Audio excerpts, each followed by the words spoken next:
everyone! So, pa-brunch na tayo. So, ang mangyayari sa atin, we have today, sinigang na manok. Very easy lang yan. Naglagay na tayo dito ng sinigang na mix. We have also kamatis, and then may luya tayong sibuyas. Pero, syempre, magagaya tayo ng kangkong. Tsaka lang nakafocus Focus lang tayo for today's video, mga Kamarites, everyone, mga kababayan natin sa Bicol, Legazpi, sa Kamsur, Sampa, Tigaon, hello po sa mga nasa Bicol ngayon, and then sa Quezon City, and then Rizal. Ilagay na natin yung ating favorite na stalks para hindi na siya masyadong matigas. Yan, lagay natin yung mga baby greens natin kung tawagin. Why is it baby greens? Very important for those who are having their, what they call this, low carb diet. Wala po tayong rice today. So, ang isa-serve lang natin is all veggies. So, later na po yung mismong mga dahon. No, may napasama na. So, i-mix na natin yan dyan. Kasama na yan sa papakulo natin. Ganda naman natin ng konti yung ating mga baby greens. Makakakita kayo ng mga kangkong na ganitong katataba.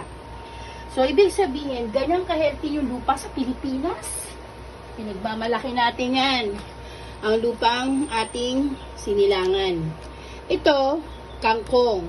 Nakikita nyo po kung gaano kataba yung stalks. Ibig sabihin, super healthy. At ito po yung fresh na dahon. Ibig sabihin, nakabuka, ganyan, na hindi pinilit, yung parang kinuha mo lang kung saan-saan. Ito talaga, homegrown. No? Pero syempre, binili natin yan. Hindi yan sa atin nakatanim. Ibig sabihin, pinaghihirapan. Yan ang fresh kangkong. So, lahat yan, ilalagay natin yung stalks. Kasabay na ng pagpapakulo. Wag naman yung sobrang malalaki. Yung iba, pwede nyo yan ilagay sa, what do you call this? Kung may mga alaga kayong rabbit, ganyan, pwede nyo po ipakain. Sa dogs naman, pwede nyo rin to ibigay. Pero, papakuluan nyo. Usually sa Amerika, binibigay na nila ng fresh. Hindi na nila pinapakuluan. Kasi ang sabi nila, healthy ang vegetables, na ibibigay mo siya sa mga pets, dogs, and then may mga alaga kayong mga birds, pwede din to. Pwede din yan sa mga rabbit. Oh. Yung mga mahihilig sa stalks na malalaki, masarap din tong adobohin at gayatin ng maliliit. Aadobohin nyo. Adobong kangkong. O kung sino nakaka-relate sa atin dyan, taas-taas na mga flagship. Okay. So, this time, I'm very happy this morning kasi productive na agad. Dahil nakapagluto na tayo ng for the lunch natin.